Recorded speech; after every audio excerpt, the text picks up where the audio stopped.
Hey y'all, it's Zach, the Gulf Coast Gardener. Thanks for dropping by the garden today. So, it's been really hard to get out here the past few days because it has been raining.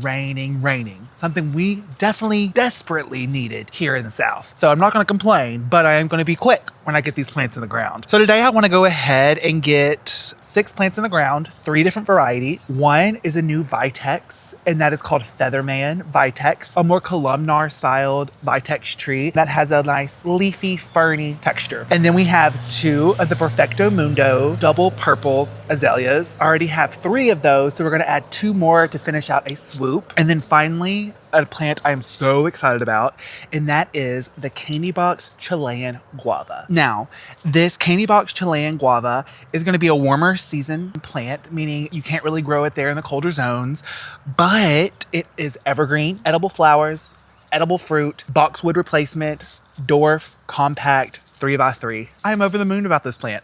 I can't wait to get it into my garden. So I'm not sure where I'm gonna put all these except for the azaleas. So let's go figure it out together.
y'all, it took me a second to kind of work past the annuals to see where I could put these plants because they are shrubs, but I finally got it done and we got them in the ground. So happy for these. Can't wait to see how they do. It is a completely new experience with the Chilean guava, but I really think it's going to be a showstopper. Let me turn you around, give you a bit of a closer look and kind of walk you through the method of madness. So here we are in our front cottage border. Here and here are our dwarf lantana. And then we went 1, 2, and 3 with the Chilean guava. That way I'll get a nice evergreen here, and behind that, another evergreen. So the other evergreen are the new Perfecto Mundo azaleas. We had one planted there from last year, and we added in this one and this one. So you can see this right here is a lantana, this right here is a salvia, way too close to each other. So we will get these moved, and if they overwinter, we'll definitely get them lifted. But if just moving this one over a few inches will be perfect, and moving this one forward a few inches will be great. This here is a double place spirea. It died completely back to the ground. It's been getting smaller each year instead of bigger. So I'm not baking on that one living. There are the candy box Chilean guavas. We're gonna trim that into a hedge of candy. Here, here, and here are Perfecto Mundos. So these are gonna get about 3 to 4 feet, whereas these only get about 2 feet. So you'll have your stair step down from the roses, which can we just take a second and appreciate this rose?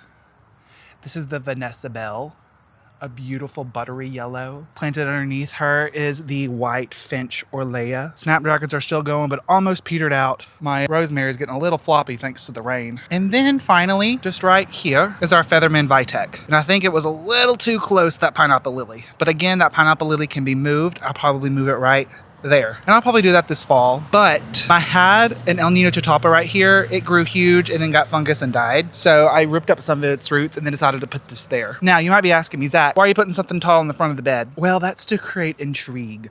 You see how we have this bump here? By putting something tall right here, it almost makes a reason for this large swoop to be here, and it kind of hides in this way. So when you step forward in here, you're not sure what you're seeing immediately. Now this is a columnar plant. It's gonna get tall, but not very wide. Very, very good. Okay, y'all, so real quick, we're gonna go ahead and get these envy zinnias in the ground. I had sowed like 40 of them and then went on vacation and they got way too dry, and then I overcorrected and they got way too wet, and then I just kind of neglected them and put them over there in the corner, and they're basically drowning. So yeah, these plants have been brought up by torture. So that means they're ready to perform, right?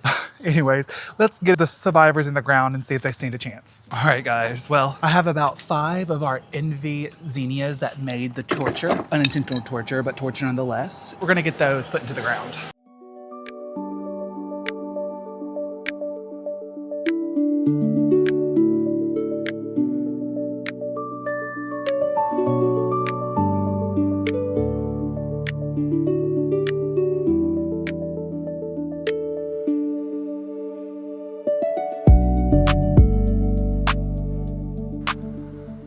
Now, one final thing we're going to do is reuse this tray of zinnias, and we're going to start an easy to grow euphorbia, mountain snow. I had tried to do direct sow and didn't have great luck. So we're just going to reuse this dirt to plant these up. There's only like 5 or 6 seeds in here. I'm just kind of loosening the soil real quick.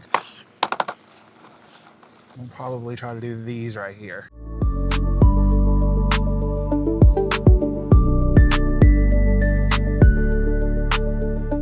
How deep these want to be, worth of an inch.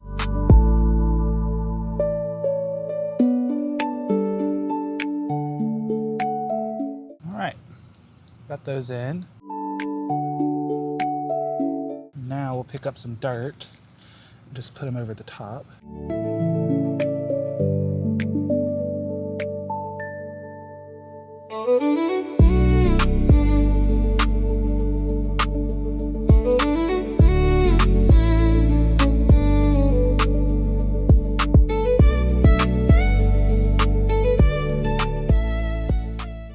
Oh no, it's starting to rain. Well, my friends, we didn't quite beat the rain today, but that's okay. We enjoy the rain, right? We love being wet and dirty and all the things, at least I do. But we got 3 candy box Chilean guava planted out front with 2 Perfecto Mundo azaleas and 1 Featherman Vitex. Then in our back garden, we got planted 5 to 8 zinnias, and then we went ahead and potted up a few seedlings of the Snow Mountain euphorbia. I'm excited.